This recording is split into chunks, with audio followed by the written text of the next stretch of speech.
Well, Sunil Janah is 91 years old now, still alive, very much around. Legendary photographer from the 1940s and 50s, and literally legendary because in the photography world, he's a photographer who is known about as a legend, but very little of his work is now actually accessible and available for people to look at, either in the form of books or magazines, which is primarily what it was published in at the time. And Janah has a very, very interesting history in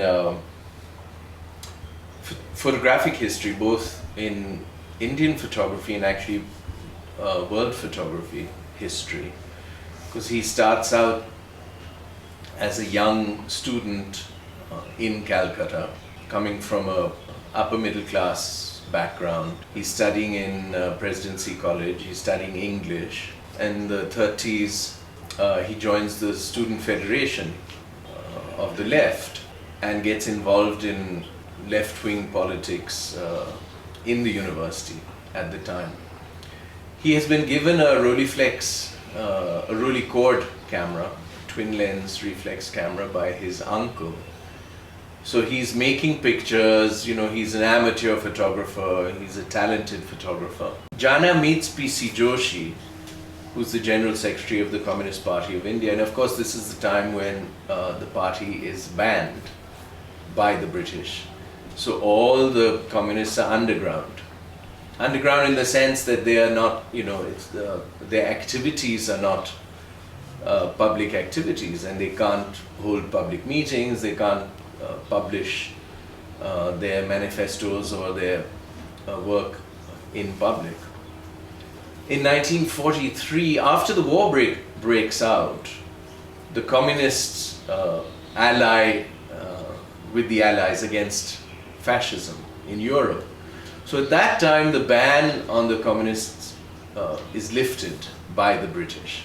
And in 1943, 42-43, when the Great Bengal famine happens, Joshi comes to Janah and says, come and do pictures for the party journal, which at that time was called People's War during the war years.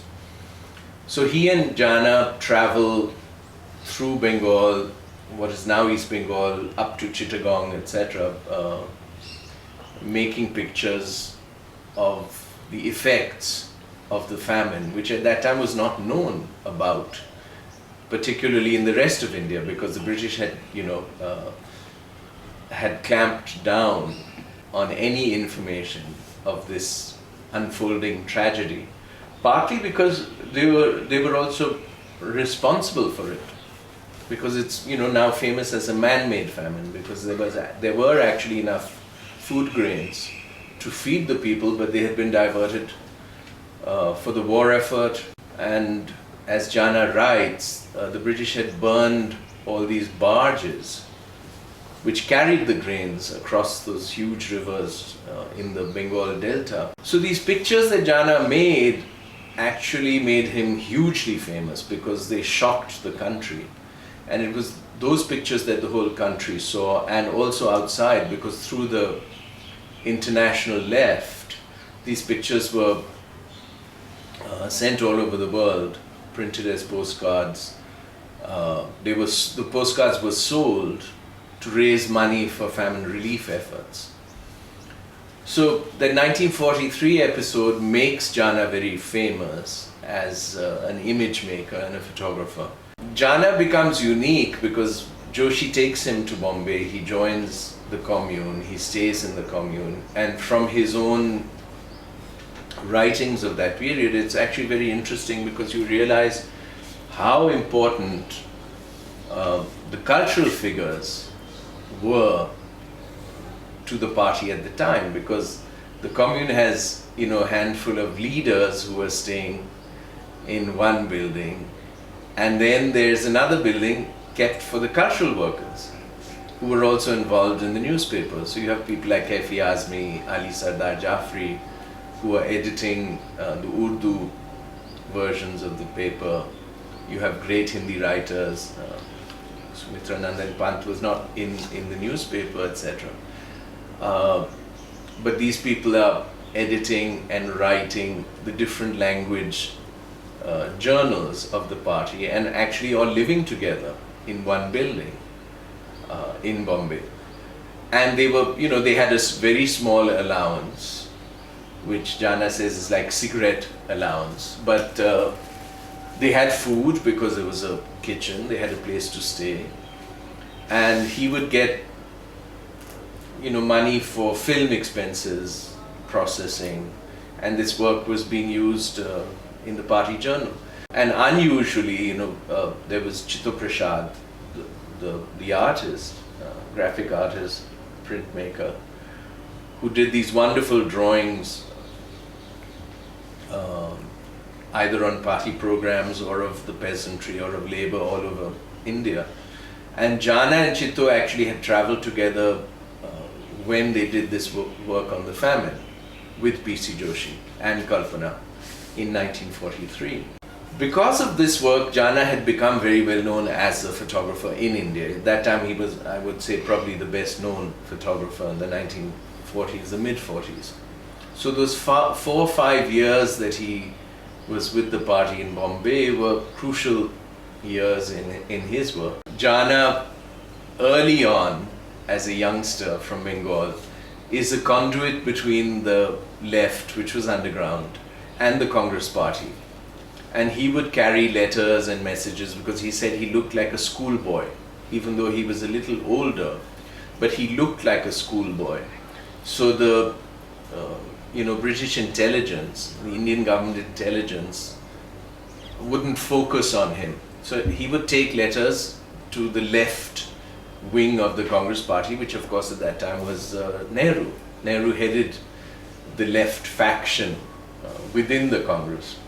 So he already had a connection with Nehru early on, which goes into 1939 and before actually he becomes an official member. He's in the Student Federation, hadn't been given the card to join the party yet.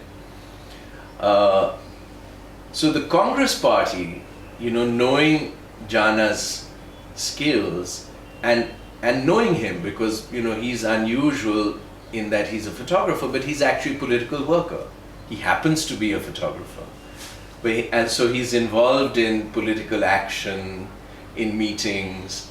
So he's somebody who's an engaged political worker. Through Nehru, he gets to know Gandhi, Jinnah from the Muslim League, the National Conference leaders in Kashmir, Sheikh Abdullah, Khan Abdul Ghaffar Khan.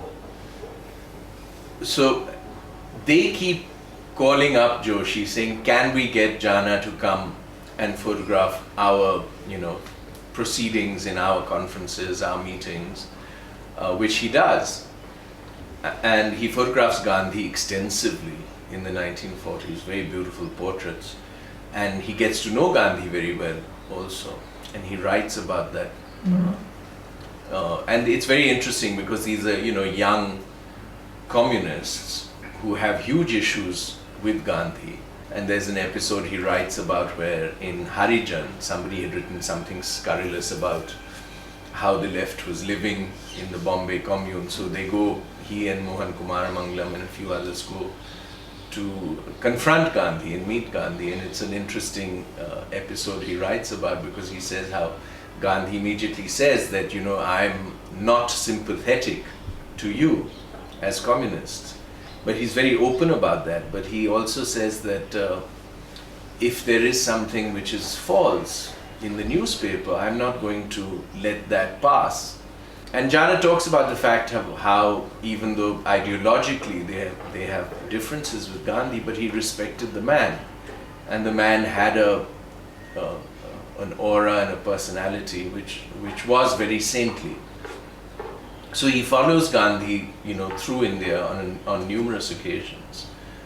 Similarly, Nehru, and then the Nehru connection with Janah runs right through the 60s until Nehru's death, and actually with the family afterwards, with Indira Gandhi, who was very close to Janah, and up until